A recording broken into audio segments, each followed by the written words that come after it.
शिवाय। ओम नमो भगवते वासुदेवाय। ओम नमो भगवते वासुदेवाय। अज्ञानतिमिरान्धस्य ज्ञानाञ्जनशलाकया चक्षुरुन्मीलितं येन तस्मै श्रीगुरुवे नमः। नमः ओम विष्णुपदाय कृष्णपृष्ठाय भूतले श्रीमते भक्तिवेदान्त स्वामी इति नामिने। नमस्ते सरस्वती देवे गौरवाणी प्रचारिणे निर्विशेष शून्यवादी पाश्चादेशातारिणे। हरे कृष्णा कृष्ण कृष्णा हरे हरे, हरे राम राम राम हरे हरे। जय श्री कृष्ण चैतन्य प्रभु नित्यानंदा, श्री अद्वैत गदाधर श्रीवासादि गौर भक्ति वृंदा। हरे कृष्णा कृष्ण कृष्णा हरे हरे, हरे राम राम राम हरे हरे। हरे कृष्णा कृष्ण कृष्णा हरे हरे, हरे राम राम राम हरे हरे। हरे कृष्णा कृष्ण कृष्णा हरे हरे, हरे राम राम राम हरे हरे। सभी को हरे कृष्णा और सभी का स्वागत है हमारे भक्ति सदाचार के दूसरे क्लास में। अच्छा, हरे कृष्णा। अच्छा, थोड़ा रिवाइज कर ले। एक हफ्ता चला गया, कितना याद है, कितना भूल गए, रिकॉल कर लेते छोटा सा, ठीक है। भक्ति सदाचार, वैष्णव सदाचार। तो सदाचार मतलब क्या, छोटी सी डेफिनेशन किसी को याद है तो वो हैंड रेस करे। ऋषा माता जी। हरे कृष्णा माता जी। हरे कृष्णा। सदाचार मतलब हमारा आहार विहार आचार विचार, जो हम खाते हैं, जो हमारा व्यवहार है प्राणियों के प्रति, हमारे आसपास के सभी लोगों के लिए हमारा क्या विहार है। विहार मीन्स हम क्या क्या अच्छे हम कर्म कर रहे हैं, और अच्छे आचार सदाचरण, झूठ न बोलना, लोगों की सहायता करना, दया करना, घृणा न करना, सहायता करना। जी माता जी, बहुत अच्छे से आपने बोला। हरि बोल, हरे कृष्णा। हरे कृष्णा माता जी। कृष्णा, सदाचार मतलब सदा आचार, हमेशा आचार करना। सदाचार सद आचार माता जी किसी का, हाँ, सद आचार। सद मतलब अच्छा, आचार मतलब गुण, अच्छा गुण, हमेशा अच्छी ही चीजें करना और अपने बिहेवियर में उसको लाना, उसको बोलते हैं सदाचार। फिर हमने सीखा था एक वैष्णव का सबसे पहला गुण कौन सा है, विनम्रता। उसको विनम्र रहना है पहला, ये हमें सीखना ही पड़ेगा, हमें विनम्र रहना है। दूसरा था कि हमें गुस्सा नहीं करना है। आता है, सबको गुस्सा आता है, आपको भी आता है, मुझे भी कभी आता है, सबको आता है। जब सिचुएशन पर कंट्रोल नहीं होता है तो सबको कहीं ना कोई ये चीजें होती है, पर हमें ट्राई क्या करना है कि अननेसेसरी गुस्सा नहीं करना है। गुस्सा क्या करता है, चाहे हम अपनी जबान से करें, अपने हाथ से करें, एक्शन रिएक्शन से दिखाए, कहीं ना कहीं हमारे कर्म को खराब करता है, तमस बढ़ाता है। तो सदाचार मतलब अच्छा आचार, तो गुस्से को भी क्या करना है, माइनस करना है। ट्राई करेंगे, धीरे धीरे धीरे करके गुस्सा कम हो जाएगा। और उसके लिए क्या करना है, जब हम कृष्ण से कनेक्ट होते हैं, कृष्ण से एकाकार करते हैं, जब हम मंत्र जाप करते हैं, जब उनके मय हो जाते हैं, कृष्णमय हो जाते हैं, तो धीरे धीरे अपने आप हमारा स्वभाव बदलने लगता है। आप देखोगे कि आप इस्कॉन से जुड़े, उससे पहले आपका स्वभाव कैसा था, फिर कृष्ण से जुड़ते गए और जुड़ते गए और जुड़ते गए और लोगों के मतलब भक्तों के संग में आते गए, उसके बाद आपका स्वभाव क्या हुआ, अभी आपका क्या स्वभाव है, फर्क दिखेगा कहीं ना कहीं। क्योंकि जहां आध्यात्मिकता आती है ना, वहां पे गुस्से पे कंट्रोल आ ही जाता है। पर हमें क्या करना है, हमारे गुस्से पे और ज्यादा कंट्रोल करना है कि वो हम पे हावी ना हो। हमें अपनी इंद्रियों पे को भी हम पे हावी नहीं होने देना है, और हमारे गुस्से को भी हम पे हावी नहीं होने देना है। दूसरी एक चीज हमने दिखा था, आग्रह और अग्रह। आग्रह मतलब स्टबन हो जाना, जैसे मैंने बताया था एकादशी के बारे में कि हम लोग नीति नियम को कितना स्टबन हो जाते हैं, नहीं कुछ भी हो जाए, फीवर है, एकादशी है, मैं मेडिसिन नहीं लूंगी या नहीं लूंगा, ऐसे स्टबन नहीं होना है। भगवान कभी नहीं बोले है कि आप अपने शरीर को और ज्यादा कष्ट दे के मेरी भक्ति करो, वो तो प्रेम भक्ति के लिए बोले हैं। और हमारे श्रील प्रभुपाद क्या बोले हैं कि तुम प्रीचिंग में ज्यादा ध्यान दो, तुम ये सब तो करो, फॉलो भी करो, सदाचार भी फॉलो करो, सब करो, पर उसको स्टबनली उसको स्टिक मत हो जाओ। दूसरा अग्रह मतलब असफल, ये नीति नियम है, ठीक है, कल करेंगे, नेक्स्ट एकादशी को करेंगे, उसके बाद कुछ कर लेंगे, तो ये क्या होगा, असफल हो गए हम लोग। असफल भी नहीं होना है और स्टबन भी नहीं होना है, तो हमें क्या होना है, उसके बीच में बैलेंस करके रहना है। तो वो कहाँ से होंगे, वो हम होंगे हमारे सदाचार के थ्रू होंगे। तो आज ये चीज है। दूसरी एक चीज कि हमें एक उदाहरण भी देखा था कि सदाचार कब कब फॉलो करना होता है, हमेशा फॉलो करना है, हमारी जिंदगी के अंत तक, अंत श्वास तक, जिसका उदाहरण हमने देखा था भीष्म पितामह। बाणों की सैया पे भीष्म पितामह लेटे हुए थे, कृष्ण और बड़े बड़े ऋषि मुनि जब उनको मिलने आते हैं तो भी वो क्या करते हैं, ऐसे हाथ जोड़ के उनको नमस्कार करते हैं, उनको वंदन करते हैं। तो वो अपने सदाचार को बाण शैया पे भी नहीं भूले। तो कोई भी घड़ी, कोई भी समय, कोई भी संजोग कैसा भी हो, हमें सदाचार करना ही है, उसको फॉलो करना है, क्योंकि सदाचार क्या है, हम सबका गहना है, एक वैष्णव का गहना है सदाचार। हमें कोई भौतिक गहने नहीं चाहिए, हीरा मोती गोल्ड ये सब पहन लिया, ये तो यहीं का यहीं रह जाएगा, ये पंच महाभूत में जब ये बॉडी मिल जाएगी ना, तो ये भी लेके उसको हमारे घर वाले लेके उसको अपने पास रख लेंगे। हमारे साथ कौन सा गहना आएगा, सदाचार का गहना आएगा। और सदाचार क्या है, जो हम अभी रेगुलर बेस पे सीख रहे हैं, वो है सदाचार का गहना। एक चीज और कि सदाचार दिखावा भी नहीं होना चाहिए। दिखावा इन सेंस कि मैं इसको दिखाने के लिए, देखो मैं रोज मंगल आरती में जाती हूँ, मैं इसको भी दिखा दूं, देख मैं 16 माला ही कर रही हूँ, दिखावा नहीं होना चाहिए। जब हम सदाचार कर रहे हैं, जब भगवान से और ज्यादा अच्छे से कनेक्ट कर रहे हैं, तो हमें क्या करना है, वो मन से आचार करना है, दिमाग से नहीं, हम मन से उसको फॉलो करेंगे। और एक चीज, पता जी किसी का ऑडियो, सदाचार कैसे होना चाहिए, वाणी से, मन से, वचन से और हमारे शरीर से फॉलो होना चाहिए। तो ये है सदाचार की डेफिनेशन। आज हम देखेंगे सदाचार का अगला क्लास। हरे कृष्ण माता जी, एक प्रश्न बीच में थोड़ा सा। जी जी प्रभु जी, एक क्लास खत्म कर दे, उसके बाद करें प्रभु जी क्वेश्चन आंसर्स। अगर हरे कृष्णा, क्लास खत्म होने के बाद हम लोग क्वेश्चन आंसर्स ले लेंगे, ठीक है। हरे कृष्णा।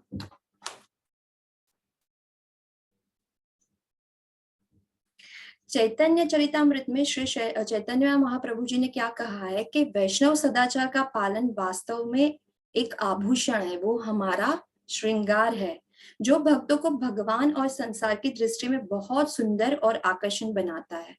जैसे मैंने बताया था ना, जैसी होगी सीरत वैसी आएगी हमारी सूरत।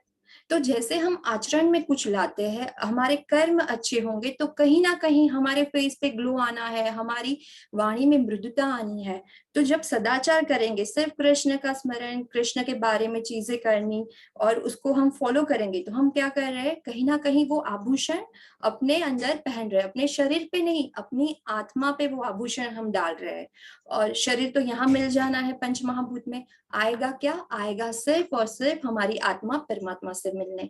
तो आत्मा का आभूषण है सदाचार, और ये वैष्णव, ये जो हम वैष्णव है, वैष्णव का सदाचार आभूषण है। उसका गोल्ड बोलो, प्लेटिनम बोलो, पर्ल बोलो, वो सब चीजें सदाचार है।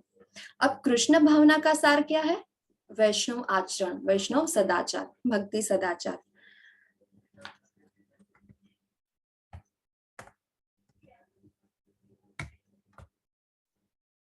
आज वैष्णव सदाचार पाठ्यक्रम में हम लेंगे औपचारिक स्थानों में वैष्णव शिष्टाचार। औपचारिक स्थान मतलब जैसे घर में कोई मेहमान आ गया, कैसे उससे ट्रीट करना है। मंदिर में जब हम जाते हैं दर्शन के लिए, उसमें भी क्या क्या शिष्टाचार है। हम प्रणाम करते तो प्रणाम के भी क्या शिष्टाचार है वो आज हम आप लोगों को बताएंगे।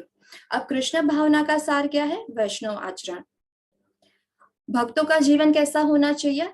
सादा जीवन उच्च विचार, ये तत्व पर आधारित होना चाहिए। सादा जीवन उच्च विचार, ऊंचा जीवन उच्च विचार नहीं। जब ऊंचा जीवन होता है तो क्या होता है? हम लोग माया में फंस जाते हैं, हम इंद्रिय तृप्ति में फंस जाते हैं। ऊंचे लोग ऊंची पसंद होती है ना, ऊंचे लोग ऊंची पसंद, तो उसमें ये होता है। तो जब हम सादा जीवन जिएंगे तो हमारी इंद्रिय तृप्ति कहीं नहीं आएगी, तो हमारा विचार कैसे होगा? ऊंचा। जब ऊंचा जीवन जिएंगे तो हमारा विचार कैसे होगा? नीचे, क्योंकि वो कहाँ पे आएगा? सिर्फ और सिर्फ इंद्रिय तृप्ति के ऊपर। तो यहाँ पे प्रभुपाद कहते हैं कि भक्तों का जीवन सादा जीवन होना चाहिए और उनके विचार उच्च होने चाहिए। भक्तों का जीवन और कैसे होना चाहिए? तो प्रभुपाद कहते हैं कि भक्तों का जीवन जो मूलभूत नियम है वो निरंतर भगवान श्री कृष्ण के स्मरण में होना चाहिए। वो कभी भी भगवान को विस्मृत ना करे, क्योंकि भगवान तो हमें याद ही रखते, भगवान की नजर हम पे होती है, बस हमारी नजर ही उनसे हट जाती है। तो एक वैष्णव का क्या पहला धर्म है कि सतत कृष्ण का स्मरण करे। ऐसा नहीं कि मंदिर के सामने बैठ के बस जाप करते रहो, मंत्र जाप करते रहो, ये करते रहो, नहीं, ऐसा जरा भी नहीं। भगवान नहीं कहते कि तू मेरे पास ही रहे, तुझे और कुछ काम करने की जरूरत नहीं है। भगवान कहते तू काम भी कर, कर्म तो तुझे करना ही पड़ेगा। भगवत गीता हम पढ़ के आए हैं जिसमें क्या कहा है? कर्म तो हमें करने पड़ेंगे, पर कर्म के साथ हमें क्या कैसे कर्म करने हैं? अच्छे वाले कर्म, सदाचार करना है, और उसके साथ सतत कृष्ण को वो कर्म अर्पण करने हैं। मैं कर्म किया, मैंने कर्म किया है और फल भी मुझे ही मिलना चाहिए, ये जो हमारी फिलोसॉफी है उसको वहां पे छोड़ देनी है। वैष्णव का और एक गुण क्या होता है? अदोषदर्शी होते। अदोषदर्शी, दोष को अ लगाता है तो अदोषदर्शी, जो कभी दूसरों के दोष को नहीं देखते। हमारा स्वभाव क्या है? दूसरों का दोष ही देखना, और देखते हैं हम। ये हमारा ह्यूमन नेचर है कि हम, हमारा पहला धर्म है ये, कर्म नहीं, ये धर्म है। अच्छी बात बाद में देखेंगे, कुछ गड़बड़ होगी तो सबका ध्यान वो गड़बड़ी पे ही जाएगा, पर वो कुछ अच्छा हुआ उस पर ध्यान नहीं जाएगा। फिर बोलेंगे मैंने बोला था ना, ये यही होने वाला है। जैसे हम कैसे है, परफेक्ट है, वैसे हम लोग बिहेव करते हैं, पर वैसा नहीं होना चाहिए। सामने वाला कितना भी गलत हो, कुछ भी गलत करे, हम परफेक्ट नहीं है तो हम सामने वाले को दोष को क्यों देखें? हम ही दोषपूर्ण है, मुझ में भी तो हजारों कमियां हैं, मैं भी कितनी भूल करती हूँ। अगर आपको किसी और ने भूल कर ली है, कोई दोष किया है, तो उसके दोष को नहीं देखना है, उसके गुण को देखना है, और वो गुण को हमें अपनाना है। अब मैं आपको एक चीज बताती हूँ, जब हम अदोषदर्शी होंगे, मतलब जब किसी और के दोष को देखेंगे तो क्या होता है? नेगेटिव थॉट्स कौन से आए? नेगेटिव आए ना, पॉजिटिव थॉट्स थोड़ी ना आए। सामने वाले के सिर्फ और सिर्फ नेगेटिव थॉट्स हम सोच रहे, ये बुरा, इसका ये खराब, इसका ये अवगुण है, नेगेटिव आया तो हमारे दिमाग में क्या चला? हमारे मन में क्या चला? नेगेटिव। नेगेटिव आया तो क्या बढ़ा? तमस बढ़ा। अब बुरा वो या बुरा हम हुए ना बुरे, वो तो बाद में बुरे हुआ, बुरे हुए हम। तो हमें क्या होना है? बस आज से सब लोग जो भी यहाँ पे बैठे हैं, सब एक प्रण ले लो, मैं सामने वाले का कभी दोष नहीं देखूंगा, और अगर कभी दोष देख लिया ना तो एक मंत्र जाप कर लूंगा, हरे कृष्ण कृष्ण कृष्ण हरे हरे, हरे राम राम राम हरे हरे। प्रभु माफ कर देना, बाय मिस्टेक मैंने उसके दोष देख लिए, माफ कर दे, माफ कर दे, क्योंकि मैं भी पूर्ण नहीं हूँ। आज से ये प्रण तो आप ले, फिर आप देखो,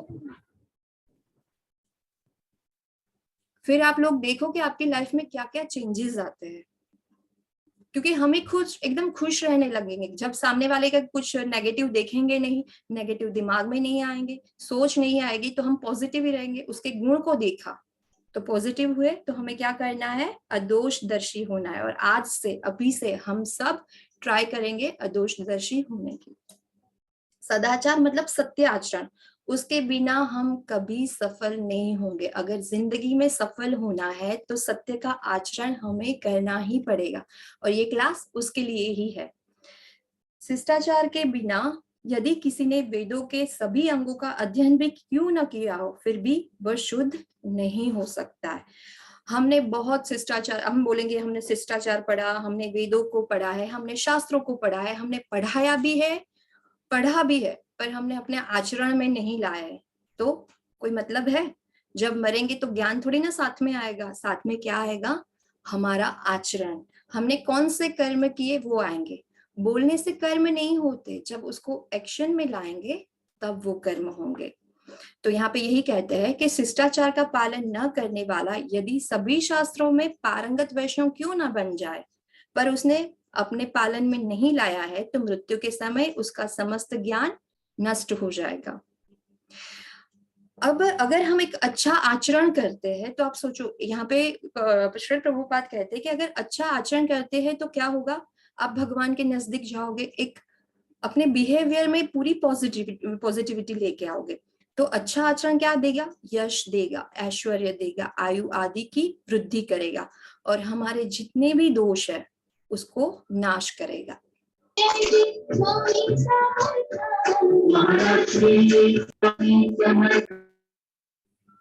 माता जी सबको म्यूट कर दो एक बार, क्योंकि बार बार सबका अनम्यूट हो रहा है।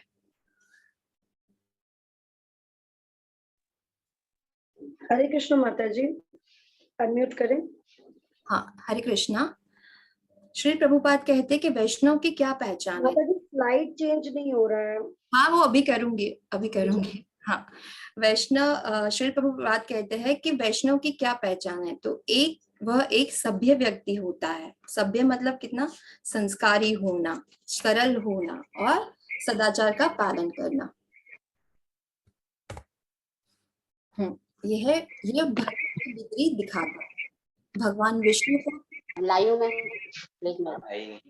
लाइव माता जी सबको एक बार म्यूट कर दे, बार बार अनम्यूट हो रहे हैं हरे सब। कृष्णा, सभी से विनम्र विनती है, प्लीज अपने माइक को ध्यान दीजिए, आपका माइक घड़ी घड़ी अनम्यूट हो रहा है। हरे कृष्णा जी, प्लीज रिक्वेस्ट है सभी से। हरे कृष्णा। हरे कृष्णा, हरे कृष्णा। वह भक्ति की डिग्री देखता है। कौन भक्ति की डिग्री देखता है? कि भगवान विष्णु को प्रणाम करते समय एक मूर्ख व्यक्ति विष्णुय नमः, ये दोषपूर्ण है, व्याकरण में मिस्टेक है, ऐसे बोलता है, और एक विद्वान व्यक्ति क्या बोलता है? ओम विष्णवे नमः, ये बराबर व्याकरण है, उसका जप करता है। लेकिन दोनों अपने अपने प्रणाम करने से समान पवित्रता प्राप्त करते हैं, क्योंकि भगवान श्री जनार्दन जीव की भावनाओं को देखते हैं।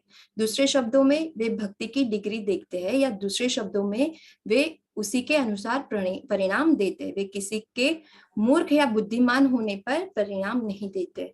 जैसे हम सबको पता है वाल्मीकि थे, वो क्या बोल रहे थे? मरा मरा मरा मरा मरा बोल रहे थे ना, फिर भी वो क्या बने? वाल्मीकि ऋषि।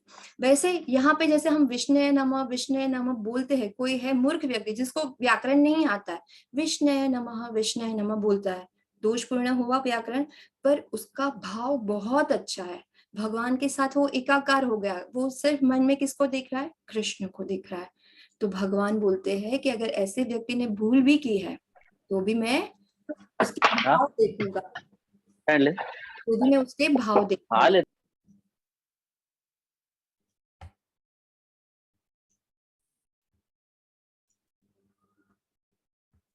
तो भी मैं उसके भाव देखूंगा।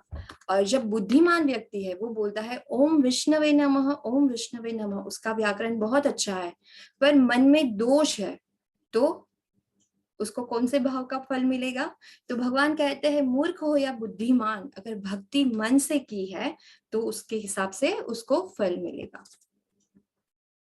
एक राजा को उसके महल में पूजा जाता है। अब देखो, कृष्ण की पूजा वैसे ही करनी चाहिए जैसे राजा की उसके महल में पूजा होती है। तो वृंदावन में सैकड़ों मंदिर है जिनमें देवताओं की पूजा बिल्कुल राजा की तरह होती है। कृष्ण कौन है? वो तो राजा नहीं, राजाओं के राजा है, पूरी सृष्टि के परम पिता है, तो उनकी पूजा तो राजा के जैसी ही होनी चाहिए ना। तो जब हम कृष्ण की पूजा करते हैं तो मन में ऐसे ही भाव होने चाहिए कि कोई वीआईपी की हम पूजा कर रहे हैं, और वैसे हम करते भी उसी भाव से ही है। और नारदीय पुराण में कहा गया है कि यदि व्यक्ति कुछ क्षण के लिए भगवान के मंदिर में रहता है तो वो निश्चय रूप से भगवान के दिव्य राज्य को प्राप्त कर सकता है। आप देखो कितनी अच्छी बात बताई है भक्ति रसामृत सिंधु में, कि हम कुछ क्षण के लिए अगर भगवान के धाम में रहते, भगवान के मंदिर में रहते हैं, भगवान से एकाकार कर लेते हैं, तो हम किस राज्य को प्राप्त करते हैं? वैकुंठ को। हम बड़े पापी है, हम सबको पता है, रोज हम बड़ा पाप करते हैं, पर भगवान ने बहुत इजी वे से भी बहुत चीजें बताई, आगे मैं बताऊंगी क्या क्या बताई है कि आप कैसे उन तक पहुंच सकते हो, सदाचार द्वारा आप उनसे कैसे पहुंच सकते हो। यहाँ पे ऐसा नहीं है कि मंदिर में गए, हाथ जोड़ दिए और हमें वैकुंठ मिल गया। मंदिर में जब जाएंगे, प्रवेश करेंगे, ठीक है, तो प्रवेश करने के साथ पहला तो हमें यही फॉलो करना है, विनम्र होना है। तो विनम्र होना है मतलब हमारा स्टेटस कैसा भी हो, हम समाज में कोई भी स्थान बना है क्यों ना हो, हम श्रेष्ठ क्यों ना हो, हर एक चीज में वो सब बाहर छोड़ देना है। अपना जो राजसिक गुण है ना, मंदिर के बाहर छोड़ देना है, और अंदर दासों के दास बोलते हैं ना, दासानुदास, दासों के दास भाव से हमें मंदिर के अंदर प्रवेश करना है, और उसी के साथ भगवान को आत्मसमर्पित होना है। समर्पित नहीं, आत्मसमर्पित होना है। और ऐसे भाव से जब हम मंदिर में जाएंगे, दो हाथ जोड़ेंगे और एक बोले ना आंखों में आंसू, एक भाव के साथ जब भगवान को देखेंगे, तो भगवान कहते हैं कि ये भाव के साथ मेरे दिव्य राज्य में तू प्राप्त कर सकता है। आज हम देखेंगे प्रणाम के बारे में, कि नारदीय पुराण में देवताओं को प्रणाम करने और सम्मान देने के बारे में एक कथन है। जो व्यक्ति एक बार देवताओं के सामने झुककर सम्मान करता है, वह इस दुनिया में वापस नहीं आएगा, क्योंकि वह सीधे कृष्ण धाम ही जाएगा। ये है अष्टांग, इसको बोलते हैं दंडवत प्रणाम, अष्टांग प्रणाम। तो बोलते हैं अगर हम इस तरह से प्रणाम करते हैं, प्रणाम करना सिर्फ अंगों से नहीं करना है, मन से भी प्रणाम करना है। और जब प्रणाम करते हैं तो हमारे मन में क्या होना चाहिए, कृष्ण भावना, सिर्फ राधे कृष्ण ही होना चाहिए। ऐसा नहीं कि प्रणाम कर रहे और ये सोच रहे अगर मैं बाहर निकलूंगा या निकलूंगी रिक्शा मिलेगी कि नहीं मिलेगी, अभी तो मंदिर में कितना टाइम हो गया, कब आरती होगी, कब ये होगा, मैं तो आई, मेरी दोस्त आई है कि नहीं आई वो भी देखना पड़ेगा। ऐसे सोच के साथ प्रणाम नहीं करना है। हम प्रणाम जब करेंगे तो अपनी फिजिक्स के साथ इमोशंस, अपने मन को भी इन्वॉल्व करना है यहाँ पे। यही तो हम भूल कर लेते हैं ना, सब चीजें करते हैं पर मन को एक करना ही भूल जाते हैं।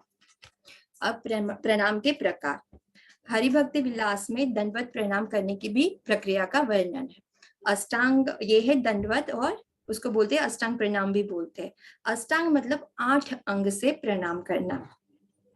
अपने शरीर के 8 अंगों में 2 पैर, 2 घुटने, छाती, 2 हाथ और मस्तक द्वारा अष्टांग प्रणाम किया जाता है। जब हम ये 8 अंगों के साथ प्रणाम करते हैं, ये रहा अष्टांग प्रणाम, जब हम ये 8 अंगों से प्रणाम करते हैं उसके साथ हमें अपने मन को भी सम्मिलित करना है। ये है पंचांग प्रणाम। पंचांग मतलब 5 अंगों से प्रणाम। पंचांग प्रणाम में शरीर के 5 अंगों, 2 घुटने, 2 हाथ और मस्तक, उसके द्वारा प्रणाम किया जाता है। माता जी को स्पेशली हम लोग ये प्रणाम करते हैं, पंचांग प्रणाम। और इन सब के साथ क्या आना चाहिए, हमारा मन इन्वॉल्व होना चाहिए ये सब के साथ। हम अष्टांग प्रणाम तो करते हैं, पर कभी कभी ना 8.5 अंग भी हो जाते हैं, कभी 7.5 अंग भी हो जाते हैं, कभी घुटने नहीं टेकते, कभी एक पैर के ऊपर दूसरा पैर लगा लेते हैं, कभी 2 हाथ सीधा करके करते हैं। ऐसे नहीं करना है। ये देख लीजिए कैसे उन्होंने अष्टांग प्रणाम किया है। ऐसे 8 अंगों से प्रणाम करना है और मन को सम्मिलित करना है। ये है पंचांग प्रणाम। और इस तरह से पंचांग प्रणाम माताजी, स्पेशली माताजी ऐसे करते हैं, और उसके साथ हमारे मन को सम्मिलित करेंगे।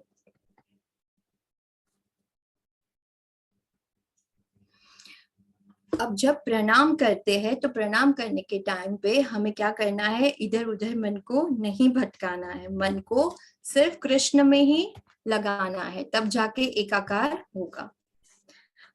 अब प्रणाम करते समय अपराध से बचने के लिए, पर प्रणाम तो करते हैं, पर क्या क्या अपराध करते हैं, कब कैसे प्रणाम ना करे, जब प्रभु आराम कर रहे हो, जब पट बंद है तो भी दंडवत प्रणाम करेंगे, हाथ जोड़ के प्रणाम करेंगे, पंचांग प्रणाम करेंगे। पर यहाँ पे मना किया है कि जब प्रभु आराम कर रहे तो हमें कोई प्रणाम नहीं करना है।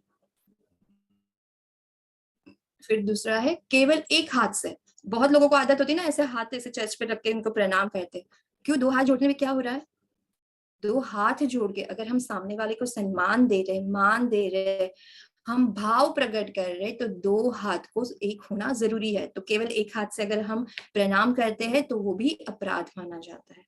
शरीर के ऊपरी भाग पर वस्त्र धारण करना, आजकल तो बहुत है ना, जीन्स में भी चले जाते हैं, फीमेल्स होती है वो जीन्स में भी चली जाती है, 3/4 में भी चले जाते हैं, पर एक्चुअली एकदम सादे कपड़े पहन के, सुघड़ और सादे कपड़े पहन के ही हमें मंदिर में जाना चाहिए, और पूरे अंग हमारे ढके होने चाहिए। सिर्फ ऊपर आधा पहना है, नीचे कुछ नहीं। और जेंट्स भी कैसे, प्रभु जी भी कैसे होते हैं, बॉक्सर में चले जाए, 3/4 में चले जाते, पर हमें ऐसे नहीं जाना है। हम अपने परम पिता के पास जा रहे हैं, हम अपने भगवान के पास जा रहे हैं, हम अपने इष्ट के पास जा रहे हैं। तो ऐसे कपड़े पहन के थोड़ी जाएंगे, एक मर्यादा के साथ जाना है। तो हमें क्या करना है, हमारे सारे अंग ढके हो वैसे सादे कपड़े पहन के जाना है। जब हम प्रणाम कर रहे हैं तो प्रणाम मंत्रों का चुपचाप जप करना, मन में नहीं, उसको अच्छे से मंत्र जाप करना होता है। अगर चुपचाप जाप करोगे तो भी वो अपराध मानते हैं। देवता की उपस्थिति में आध्यात्मिक गुरु के लिए प्रणाम करना कैसे होता है, सामने भगवान का अर्श विग्रह है और बाजू में से कोई प्रभु जी चले गए, भगवान को छोड़ के उनके पीछे पीछे पीछे जाने लगेंगे, पहले उनको प्रणाम कर गया नहीं। जब हमारे इष्ट हमारे सामने है तो पहले हमें अपने इष्ट को प्रणाम करना है, उसके बाद आपके गुरु है या जो आजू बाजू है उनको करना है। अगर आप इष्ट को छोड़ के उनके पीछे पहले प्रणाम करने जाओगे, बातें करने जाओगे, तो ये भी क्या हो गया, अपराध हो गया ना। बहुत लोगों को ऐसे होता है, मंदिर जाते हैं, विग्रह सामने है पर बाजू में कोई फ्रेंड मिल गई या बाजू में कोई और मिल गया, तो पहले वहां पे बात करने जाएंगे, उनको प्रणाम करेंगे और फिर कहाँ जाएंगे, अर्श विग्रह को प्रणाम करने। तो ये भी एक अपराध माना जाता है।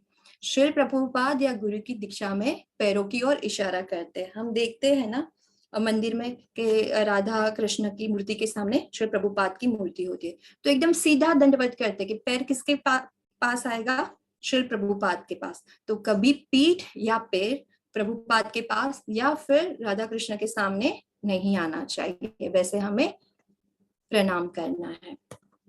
अब देखो प्रणाम का क्या महत्व है। मैं कब से प्रणाम बता रही हूँ कि अष्टांग प्रणाम, पंचांग प्रणाम, पर पंचांग कैसे करना है, क्या क्या नहीं करना है, वो चीजें बताए। अब देखो प्रणाम का क्या इंपॉर्टेंस है। जब कोई भक्त उन्हें मतलब विष्णु को प्रणाम करने के लिए जमीन पर गिरता है, मतलब अष्टांग प्रणाम करे या पंचांग प्रणाम करे, उनके शरीर के सभी पाप भी नीचे गिर जाते हैं और नष्ट हो जाते हैं, और जब वो उठता है तो सभी पापों से मुक्त हो जाता है। कितनी अच्छी और कितनी बढ़िया बात है ये। भगवान कितने कृपालु और कितने दयालु है, ये यहीं से हमें समझ आता है।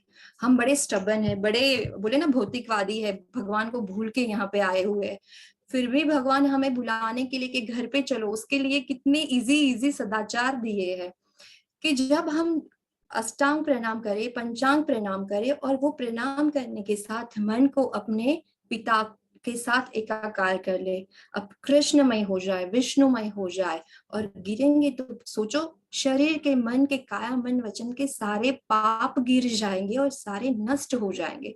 और जब हम उठेंगे एक भाव के साथ तो सारे पापों से मुक्त होके ऊपर उठेंगे।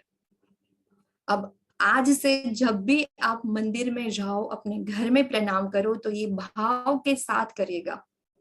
देखिए कितना मजा आता है, क्योंकि सामने अभी हम करते हैं तो रोज देखते करते ऐसे करके निकल जाते हैं, हाथ जोड़ के निकल जाते हैं, अष्टांग करके निकल जाते हैं, दंडवत करके निकल जाते हैं, पर उसके पीछे अगर भगवान इतना भाव और भगवान इतना चीजें, इतना महत्व दिया हुआ है, तो हम अपने प्रणाम को क्यों इतने अच्छे से ना करें। आज से सब जितने भी यहाँ पे बैठे हैं ये भाव के साथ करेंगे। आप देखना जब आप उठोगे ना तो आपके आंख में भी आंसू होंगे, क्योंकि वो भाव आ गया है। अब हमारे प्रणाम में क्या गया है, एक भाव आ गया है। ये प्रभुपाद, ये देखो प्रभुपाद कैसे प्रणाम कर रहे हैं, वैसे ही हमें अष्टांग प्रणाम करना है, उनको दंडवत करना है ऐसे ही। अब मंदिर कक्ष का शिष्टाचार, जैसे पहले ही बताया कि मंदिर कक्ष का पहला शिष्टाचार क्या है, विनम्रता के साथ जाना है, अदोष रहित जाना है, जो दोष किसी के देखना नहीं है, अंदर जाके किसी की निंदा नहीं करनी, अंदर क्या मंदिर के बाहर भी किसी की निंदा हमें नहीं करनी है। तो मंदिर कक्ष के क्या शिष्टाचार है? वह व्यक्ति, अब ये सुनिएगा कितना अच्छा भगवान ने बताया है, ये हमें पता ही नहीं है। वह व्यक्ति जो कभी भी दान नहीं कर पाया है, जो कभी महान यज्ञ नहीं कर पाया है, जो कभी वेदों का अध्ययन नहीं कर पाया है, दान नहीं कर पाए। एक किसी का फाइनेंस रहता है कि फाइनेंस ठीक नहीं है तो दान वान नहीं कर सकते हैं, पर कोई ऐसे होते पैसे होने के बाद भी वो कैसे होते हैं, छूटते नहीं पैसे, तो वो दान नहीं करते। यज्ञ महंगे हो गए तो शायद वो नहीं हो सकते हैं। कभी वेदों का अध्ययन नहीं कर पाए, समय ही नहीं है। गप्पे लड़ाने का बड़ा समय है, पर वेदों का अध्ययन करने के लिए हमारे पास समय का अभाव है।